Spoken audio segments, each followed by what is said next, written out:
Hi, I'm Keith Cooper of Northlight Images, and in this short video I'm going to be showing how you go about making long panoramic prints with this printer, which is the Canon PRO-200.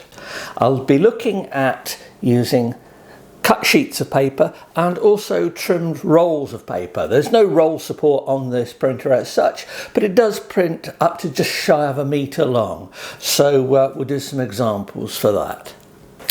I'll start with this print here, one I made earlier. This, which is a Harbour Amble in Northumberland, is printed on a glossy paper. This paper size is double A4, so it's 2 A4 sheets put length to length, and it's available as a paper size option with the printer. Now that means you can print this, and I've printed this one borderless, you can print it exactly as you would a normal paper size. So the paper itself is a 2:1 aspect ratio, but obviously if you print with a border inside you get a slightly different aspect ratio. Now I've printed this using the Canon print layout software, which is what I'll be showing to do the longer print in a moment, but I just thought I'd mention that you can get cut sheets like this. This is incidentally half an A2 sheet cut down. So I don't cut them myself, I don't have a trimmer that works nicely at this size, but if you can't find double A4 paper, cut down some A2 sheets. This particular one is from a local company here in Leicester called Paper Spectrum. I've used them for years and know the people. They can get almost any paper I want, really. And this is gloss paper. Now gloss prints with the PRO-200 work particularly well. And the paper I'm going to be making, the very long print, is a lustre paper, also from Paper Spectrum. But other papers work. I've got profiles for these particular papers, but you can find profiles. And I'm doing a full review of this printer, and I will have various profiles available on request for non-commercial use if anyone wants them. But that's just an ordinary print. How do we do in making a much longer print? Here's the paper I'm going to be printing on. This is off a 10-inch roll of lustre paper. You can get various sizes. You can take up to 13-inch width with this particular printer, but you are limited to just shy of 1 metre. I believe it's 990 centimetres or maybe slightly more than that, but it's in this printer specs, but almost 1 metre. Now the PRO-200 here is a development of the PRO-100, and my biggest gripe about the PRO-100 and the PRO-10 before it were the limits on paper handling. Now I'll be covering this in the review, but paper handling for both the 200 and the 300 has been massively improved. But anyway, I'm going to be using this paper, which I've cut off a roll. I've left it just to stand, and it's lost a bit of its curl, but you do have to remember when you're printing stuff like this how you're going to run it through the printer and how it's going to come out there. But anyway, we'll do a print on this.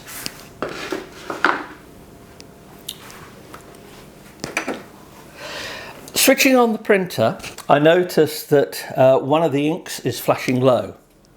Now I've, in the course of testing this, changed several inks, and the cyan ink needs changing. Now I've got a spare one here for it, and whilst I would normally leave for smaller prints, I would normally leave it for the printer to say, you must change this before I change it. For longer prints, there's a risk of running out of ink during the print, particularly one in this case that's going to be 1 metre long. So before I actually do a print, I'm going to replace the ink cartridge. Simple enough to do. I've opened the lid, it's come across. It's the cyan ink, which is low. It's been flashing low for a while, so I don't think there's very much ink left in here. Take this, break off the tab.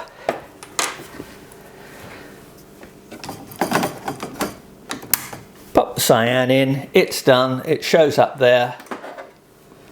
And there we are, we've changed the ink.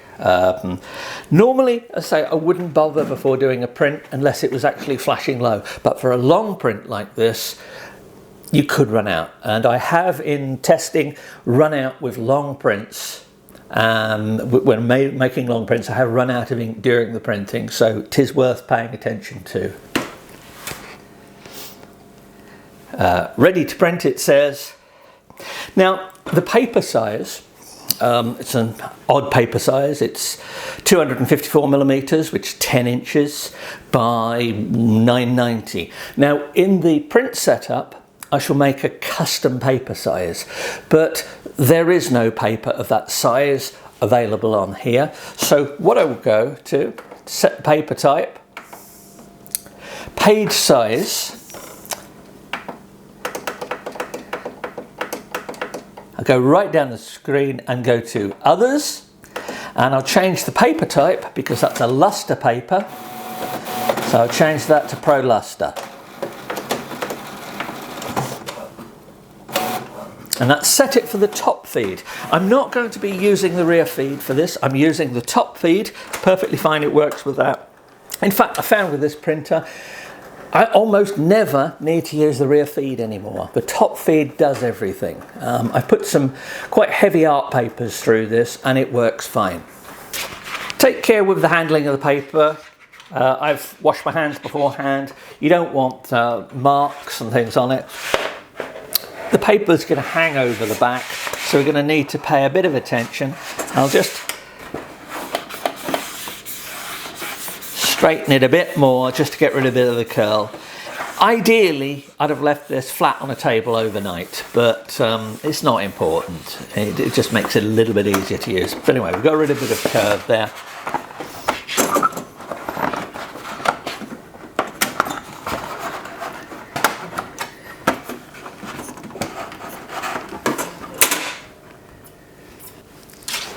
I'm just going to leave it like this until I'm actually ready to print, because now I'm going to go over to the computer and get the print ready to send it to it. I'll have perhaps a minute or so whilst it processes the image before it starts printing to come back here, make sure the paper's all nicely set up and ready to go. Now I've opened this image and it's on the Californian coast north of San Francisco on a stormy day. Quite a pleasant day a few years ago, travelling up the coast, and I've opened it in Photoshop and I've transferred it to the Canon Professional Print and Layout software. Now I've scaled the image simply using this red line you can see on it, and to fit the paper. Now I've set a piece of paper, a paper size, at 254 millimeters by 990. I've set that as a custom size.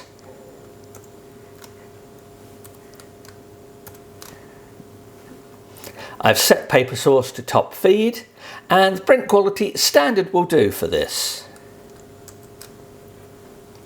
You'll notice there's a borderless printing option. I can't click it. Borderless is only available for a few specific sizes, not for some arbitrary piece of paper that I've cut to size. Print quality standard. For colour management, I'm going to use an ICC profile. And for the printer profile, I'm going to use one that I built earlier. And that's for this particular lustre paper. Doesn't matter, I could probably use for a lustre paper like this, the Canon lustre, but ideally, I should be using the proper profile. For rendering intent, I've selected relative colorimetric. And let's have a look at perceptual. Do I like perceptual better? No. It's not much difference. I'm using the soft proofing option and we'll go for relative colorimetric.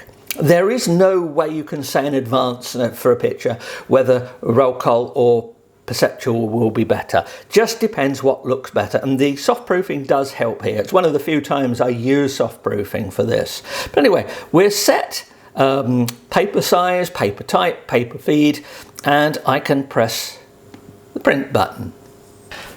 The printing's underway.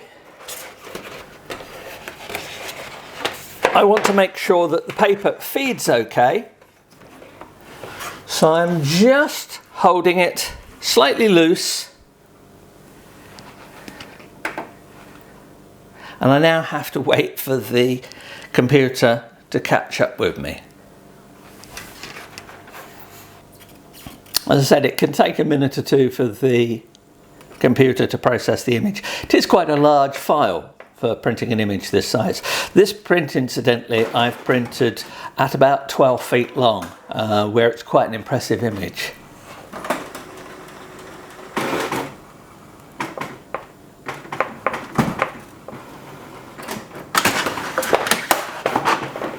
And there goes the paper in.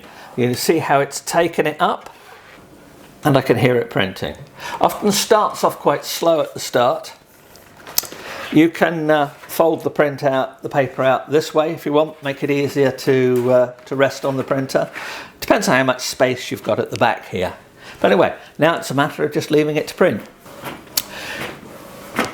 Print's coming out at a reasonable speed. I'm printing at standard, so this is only going to take a minute or two to print. I can now just put that back there.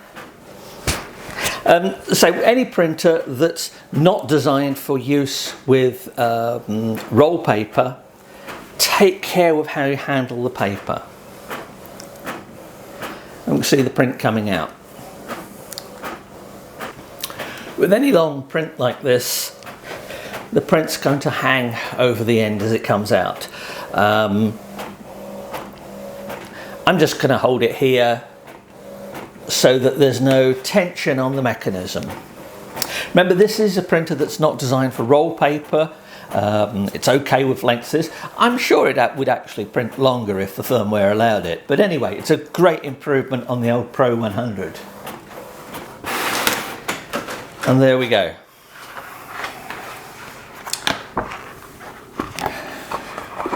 A 1 metre long, or just shy of a metre long, view of the coast just north of San Francisco, printed on the Pro-200. So I will be having a full review of this printer and a video to go along with it.